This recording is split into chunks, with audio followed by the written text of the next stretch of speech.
ज्ञान विकास चैनल में हार्दिक स्वागत है साथियों। आषाढ़ का एक दिन मोहन राकेश के नाटक पर आधारित पाठ्य सामग्री तैयार की गई है। यह पाठ्य सामग्री दो भागों में प्रस्तुत की जाएगी। यह पहला भाग है जिसमें नाटक का सारांश और लेखक परिचय, कथा वस्तु, पात्र परिचय सम्मिलित किया गया है। सबसे पहले हम लेखक परिचय की ओर बढ़ते हैं। आधुनिक नाटक साहित्य को नई दिशा की ओर मोड़ने वाले मोहन राकेश प्रतिभा संपन्न साहित्यकार हैं। हिंदी के प्रसिद्ध नाटककार एवं निबंधकार मोहन राकेश का जन्म 8 जनवरी सन 1925 को पंजाब के अमृतसर शहर में हुआ। इनके पिता श्री करमचंद गुगलानी अधिवक्ता होते हुए भी साहित्य और संगीत के प्रेमी थे, जिसका प्रभाव मोहन राकेश के जीवन पर पड़ा। मोहन राकेश ने लाहौर के ओरिएंटल कॉलेज से शास्त्री परीक्षा उत्तीर्ण करने के बाद हिंदी और संस्कृत विषय में एमए किया। शिक्षा समाप्ति के बाद इन्होंने अध्यापन कार्य किया। इन्होंने मुंबई, शिमला, जालंधर, दिल्ली विश्वविद्यालय में अध्यापन कार्य किया, लेकिन अध्यापन में विशेष रुचि न होने के कारण इन्होंने सन 1962-63 में मासिक पत्रिका सारिका के संपादन का कार्यभार संभाल लिया। कुछ समय पश्चात स्वतंत्र लेखन का कार्य प्रारंभ किया। सन 1963 से 72 तक जीवन भर स्वतंत्र लेखन की ही इनकी आजीविका का आधार रहा। नाटक की भाषा पर कार्य करने के लिए इन्हें नेहरू फेलोशिप की भी प्रदान की गई, लेकिन असामयिक मृत्यु के कारण यह कार्य पूरा न कर हो पाया। असमय ही 3 दिसंबर सन 1972 को दिल्ली में आप मृत्यु को प्राप्त हो गए। अब हम मोहन राकेश की प्रमुख कृतियों को देखते हैं। निबंध संग्रह परवेश बकलम खुद, नाटक है आषाढ़ का एक दिन, लहरों के राजहंस आधे अधूरे, एकांकी है अंडे के छिलके, अन्य एकांकी बीज नाटक दूध और दांत, रूपांतरण है संस्कृत के शाकुंतलम और मृच्छकटिकम नाटक का हिंदी नाट्य रूपांतरण, उपन्यास है अंधेरे बंद कमरे, न आने वाला कल, अंतराल, नीली रोशनी की बाहें। कहानी संग्रह है क्वार्टर, पहचान और वारिस नामक 3 कहानी संग्रह, जिसमें कुल 54 कहानियां हैं। यात्रावृत्त है आखिरी चट्टान तक, जीवनी संकलन, समय सारथी, डायरी है मोहन राकेश की डायरी। अब हम इनकी भाषा शैली देखते हैं। भाषा का प्रयोग में मोहन राकेश सिद्धांत हैं। विषयानुरूप, प्रसंगानुकूल, सहज, सरल, व्यावहारिक, परिमार्जित एवं संस्कृत निष्ठ खड़ी बोली का प्रयोग किया है। भाषा में कहीं कहीं दैनिक जीवन में प्रयुक्त उर्दू एवं अंग्रेजी के शब्दों का प्रयोग भी मिलता है, जो भाषा को सजीव, रोचक और प्रवाहपूर्ण बना देता है। रचनाओं में प्रमुखतः वर्णनात्मक, विवरणात्मक, भावात्मक तथा चित्रात्मक शैलियों के दर्शन होते हैं। संवाद शक्ति, नाट्य एवं विवेचनात्मक आदि शैलियों का प्रयोग भी इनकी रचनाओं में मिलता है। मोहन राकेश एक श्रेष्ठ साहित्यकार और उत्कृष्ट नाटककार के रूप में प्रसिद्ध हैं। आपने साहित्य की भिन्न भिन्न विधाओं में महारत हासिल की है। आधुनिक गद्य साहित्य को नई दिशा आप ही ने प्रदान की है।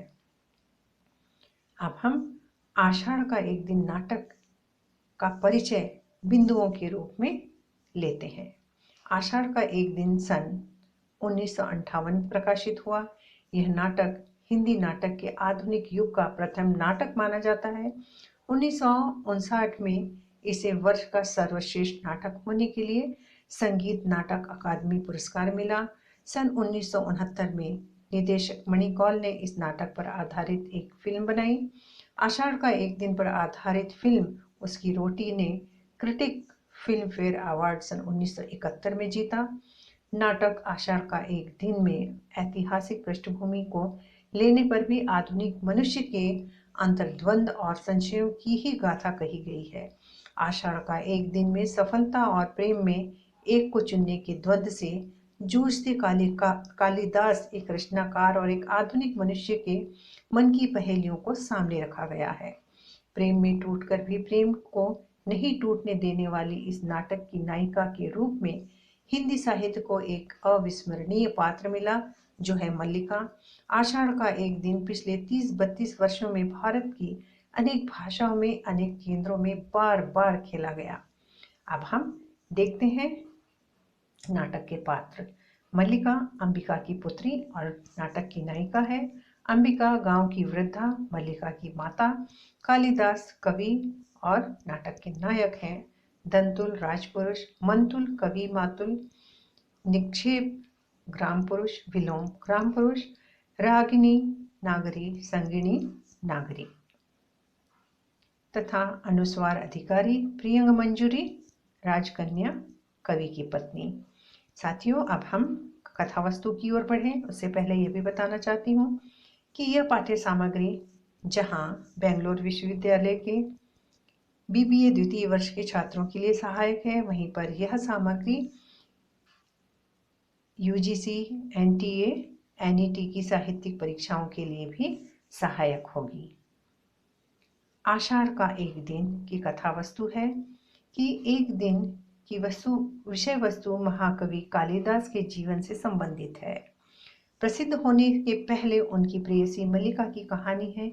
एक सीधी सादी समर्पित लड़की की नीति की कहानी है जो एक कविवर से प्रेम ही नहीं करती बल्कि उसे महान होते देखना चाहती है। वह महान भी बनते हैं पर इसका मूल्य मल्लिका अपना सर्वस्व चुका कर देती है। कालिदास भी उसे अपनी सहानुभूति ही दे पाता है और बताए बगैर उसे छोड़कर चले जाने के अतिरिक्त उससे कुछ नहीं कर पाता। मल्लिका के लिए कालिदास उसके संपूर्ण व्यक्तित्व के जीवन में एक साथ एकाकार सुदूर स्वप्न की भांति है। कालिदास के लिए मल्लिका उसके प्रेरणादायक परिवेश का एक अत्यंत जीवंत तत्व है। मोहन राकेश जिस एकाग्रता, तीव्रता और गहराई के साथ उसे खोजने और व्यक्त करने में सफल हुए हैं, वह हिंदी नाटक के लिए सर्वथा नया है। इसके साथ ही समकालीन अनुभव और भी कई आयाम इस नाटक में हैं जो उसे एकाधिक स्तर पर सार्थक और रोचक बनाते हैं। इसका नाटकीय संघर्ष, कला, प्रेम, सृजन शक्ति, सृजनशील व्यक्ति और परिवेश, भावना और कर्म, कलाकार और राज्य आदि कई स्तरों पर छूता है। इस प्रकार युग और युगांतर को बड़ी रोचकता के साथ प्रस्तुत किया गया है, लगभग एक पात्र के रूप में। मल्लिका और उसके परिवेश की परिणति में तो वह मौजूद है ही, स्वयं कालिदास भी विघटित होता अनुभव करता है। अपनी समस्त आत्मलिप्तता के बावजूद उसे लगता है कि वह स्वयं भी भीतर कहीं टूट गया है। किंतु शायद कालिदास ही इस नाटक का सबसे कमजोर कड़ी है, क्योंकि नाटक में उसका व्यक्तित्व न तो किसी मूल्यवान और सार्थकता को स्थापित कर पाता है, न इतिहास प्रसिद्ध कवि कालिदास को ही, और इस प्रकार उसके माध्यम से समस्त भारतीय सृजनात्मक प्रतिभा को कोई गहरा विश्वसनीय आयाम ही दे पाता है। इस नाटक में कालिदास बड़ा क्षुद्र और आत्म केंद्रित स्वार्थी व्यक्ति है। साथ ही उसके व्यक्तित्व ऐसा कहीं भी दिख नहीं पड़ता है जो उसकी महानता, उसकी असाधारण सृजनात्मक प्रतिभा का स्रोत समझा जा सके या उसका औचित्य सिद्ध कर सके। राज्य की ओर से सम्मान और निमंत्रण मिलने पर वह नहीं करता हुआ भी अंत में उज्जैन चला जाता है। कश्मीर का शासक बनने पर गांव में आकर भी मल्लिका से मिलने नहीं आता। अंत में मल्लिका के जीवन की करुण दुखद हालत देखकर भी उसे छोड़कर कायरतापूर्वक चुपचाप चला जाता है।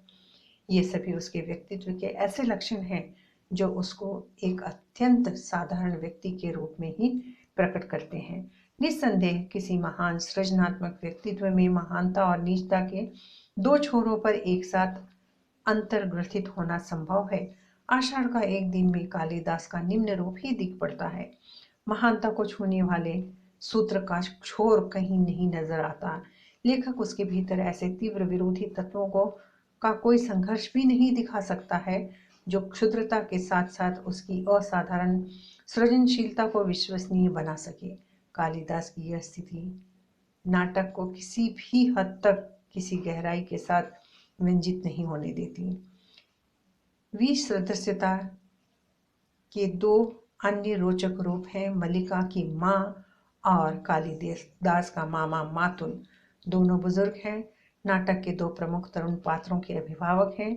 दोनों ही अपने अपनी प्रतिपालितों से असंतुष्ट बल्कि निराश हैं। फिर भी दोनों एक दूसरे के एकदम भिन्न हैं, बल्कि लगभग विपरीत। दोनों के बीच यह भिन्नता संस्कार, जीवन दृष्टि, स्वभाव, व्यवहार, बोलचाल, भाषा आदि अनेक स्तरों पर उकेरी गई है। इससे मल्लिका और कालिदास दोनों के चरित्र अधिक सूक्ष्म और रोचकता के साथ रूपायित हो सके हैं। ऐसी ही दिलचस्पी, विसदृश्यता, विक्षेप और प्रभावी ढंग से व्यंग और सूक्ष्म हास्य के साथ समकालीन स्थितियों की अनुगूंज पैदा की गई है। रंगिणी, संगिनी और अनुस्वार अनुनासिक की दोनों जोड़ियों के द्वारा ये थोड़ी ही देर के लिए आते हैं, पर बड़ी कुशलता के साथ कई बातें व्यंजित कर जाते हैं। वास्तव में आषाढ़ का एक दिन की लेखन और प्रदर्शन दोनों ही स्तरों पर व्यापक सफलता का आधार है। उसकी बेहद सदी हुई, संयमित, सुचिंतित पात्र योजना, इसमें कोई आश्चर्य की बात नहीं है कि आषाढ़ का एक दिन पिछले 30-32 वर्षों से भारत की अनेक भाषाओं में अनेक केंद्रों पर बार बार खेला जा गया है और आज भी इसका आकर्षण कुछ कम नहीं हुआ है।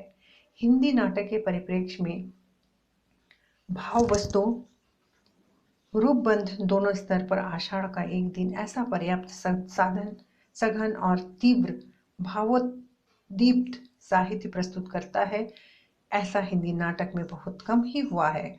उसमें भाव और स्थिति की गहराई में जाने का प्रयास है और पूरा नाटक एक साथ हर स्तर पर प्रभावी है। बिंबों के बड़े प्रभावी नाटकीय प्रयोग के साथ उसमें शब्दों की अपूर्वता भी है और भाषा में ऐसा नाटकीय काव्य है जो हिंदी नाटकीय गद्य के लिए अद्वितीय है।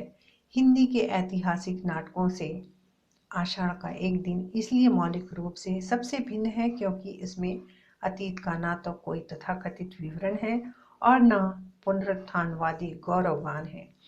दृष्टि कहीं ज़्यादा आधुनिक और सूक्ष्म है, जिसके कारण वह सही अर्थ में आधुनिक हिंदी नाटक की शुरुआत का सूचक है। यहाँ सामग्री पूर्ण होती है। धन्यवाद।